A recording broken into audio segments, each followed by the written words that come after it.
बेटा हम लोग इस क्वेश्चन को दो तरीके से कर सकते हैं। या तो हम लोग काइनेमेटिक्स का फंडामेंटल यूज कर दें, या फिर हम लोग वर्क एनर्जी थ्योरम के फंडामेंटल को यूज कर दें। हम आपको वर्क एनर्जी थ्योरम के फंडामेंटल को यूज करके इसको सॉल्व करके दिखाएंगे। बाकी दूसरा मेथड आपको खुद ट्राई करना है। अगर आपको मेथड ट्राई करने में कोई दिक्कत आती है तो आप मुझसे पूछ सकते हैं। अब हमारा क्वेश्चन ये कहता है कि हमारे पास एक स्मॉल m मास का कोई पार्टिकल है जिसको हमने एक इंक्लाइन प्लेन के अलोंग नीचे से ऊपर की तरफ फेंका है। तो ये मान लो इंक्लाइन प्लेन है और इसका angle of inclination alpha given है, और ये मान लो कि अपने पास वो पार्टिकल है जिसका मास है m, और इसको इस डायरेक्शन में v0 के वेलोसिटी से हमने ऐसे फेंक दिया है।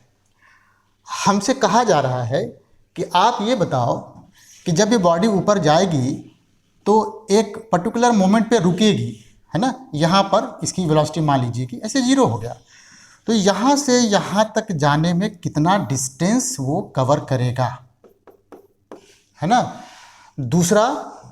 दूसरा हमको निकालना है what work do the frictional force perform over this distance. और ये भी गिवन है कि हमारा जो पार्टिकल है और ये जो इंक्लाइन प्लेन है उसके बीच कोफिशिएंट ऑफ फ्रिक्शन की वैल्यू है ना k है। तो कोफिशिएंट ऑफ फ्रिक्शन हमारे पास गिवन है और वो है k के बराबर, ठीक है। अच्छा अब समझो जरा, हमने आपको शुरू में बताया है कि इसको सॉल्व करने के लिए हमारे पास दो मेथड अवेलेबल हैं, जिसमें से एक तो हम लोग मैकेनिक्स में जो काइनेमेटिक्स है उसका यूज कर दें और दूसरा वर्क एनर्जी थ्योरम को यूज करते हैं।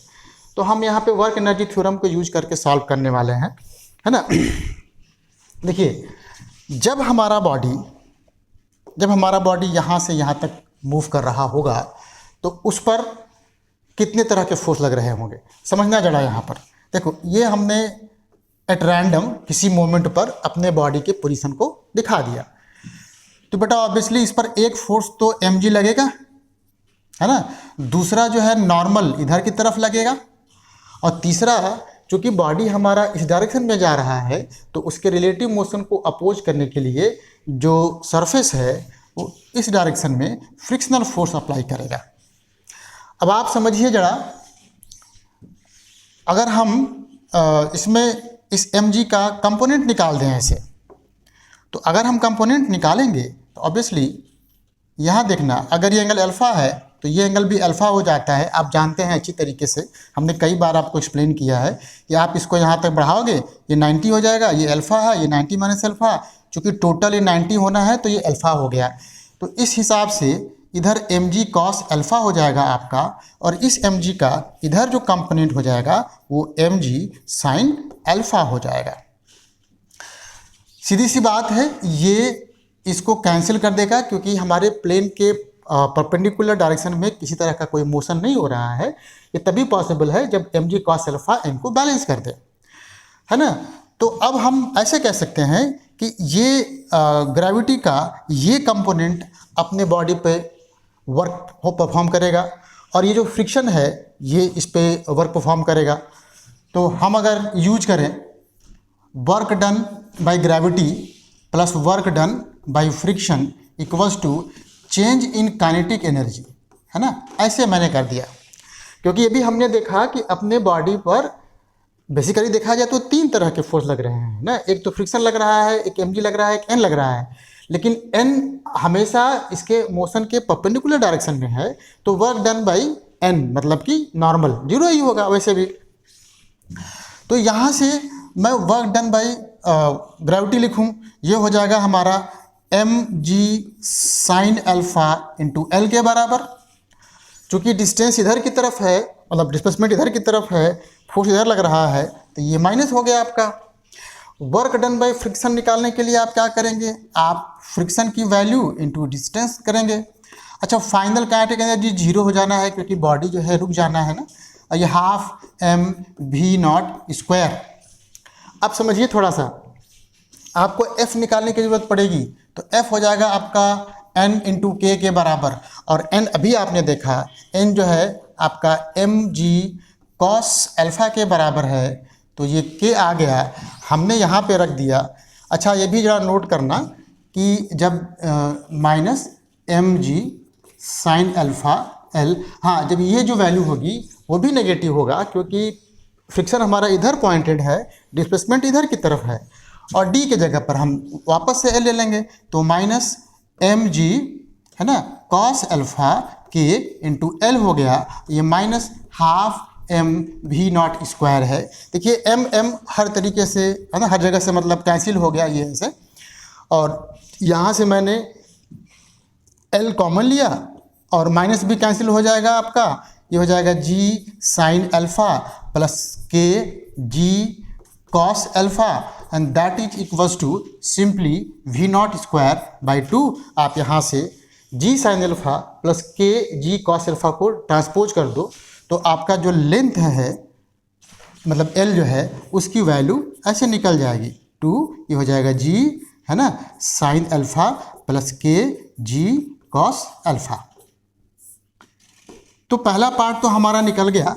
हालांकि हमने यहाँ पे देखिए वर्क एनर्जी थ्योरम तो अप्लाई किया है, बट इससे ज़्यादा इजी तरीका होता अगर हम सिंपल काइनेमेटिक्स का फंडामेंटल इसमें यूज कर देते, जिसको आपको करना है। दूसरा क्या कहता है, work done by frictional forces performed over this distance.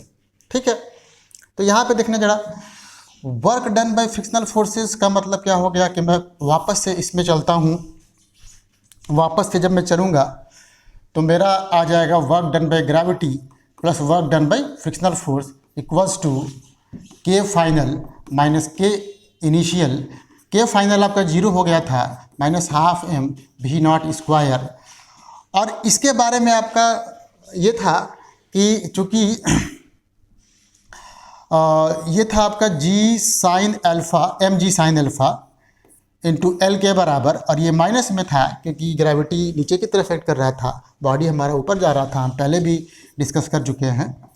तो बेसिकली हमारा ये जो है इसको मैं इधर कर दूं तो हो जाएगा एम जी sine alpha, M G sine alpha, और एल की वैल्यू देखिए अभी आपने लिखा है, ये लिखा था वी स्क्वायर अपॉन 2 है ना, जी साइन अल्फ़ा प्लस के जी कॉस अल्फ़ा, और ये पहले से ही आपके पास माइनस हाफ एम भी स्क्वायर है ना, भी के जगह पे भी नॉट कर दो, ऐसे भी नॉट दिया हुआ था। तो बस सीधी सी बात है कि भाई हम भी नॉट स्क्वायर बाई 2 अगर कॉमन ले लें, एम भी कॉमन हो जाएगा, तो यहाँ देखिए क्या हो जाएगा, ये हो जाएगा आपका जी साइन अल्फ़ा है ना, 2 आपने कॉमन ले लिया है, नीचे हो जाएगा आपका G sine alpha plus g cos alpha into के, यहाँ बेटा -1 हो गया। अब हम इसको थोड़ा सा और सिंप्लीफाई कर दें तो वर्क डन बाई फ्रिक्शन जो हो जाएगा हमारा वो हो जाएगा एम भी नॉट स्क्वायर बाई 2 है ना। ये जब आप करोगे तो ये एम जी कट जाएगा, ऊपर आ जाएगा आपका minus g k cos alpha divided by g sine alpha plus g cos alpha into k, है ना। तो ये बहुत सिंपल सा क्वेश्चन था, ये आपका सॉल्व हो गया। अब हम लोग मिलेंगे अगले क्वेश्चन को सॉल्व करने के लिए, मतलब क्वेश्चन नंबर 135 को सॉल्व करने के लिए मिलेंगे।